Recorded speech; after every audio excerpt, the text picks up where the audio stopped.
یہ قرآن وہ رستہ دکھاتا ہے جو سب سے سیدھا ہے، اور مومنوں کو جو نیک عمل کرتے ہیں بشارت دیتا ہے کہ ان کے لیے اجر عظیم ہے،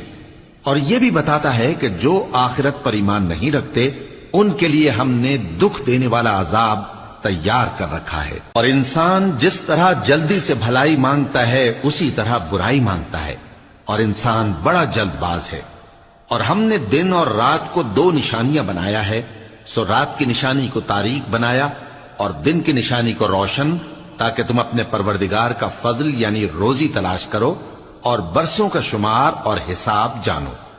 اور ہم نے ہر چیز کی بخوبی تفصیل کر دی ہے، اور ہم نے ہر انسان کے اعمال نامے کو بصورت کتاب اس کے گلے میں لٹکا دیا ہے، اور قیامت کے روز وہ کتاب اسے نکال دکھائیں گے جسے وہ کھلا ہوا دیکھے گا۔ کہا جائے گا کہ اپنی کتاب پڑھ لے، تو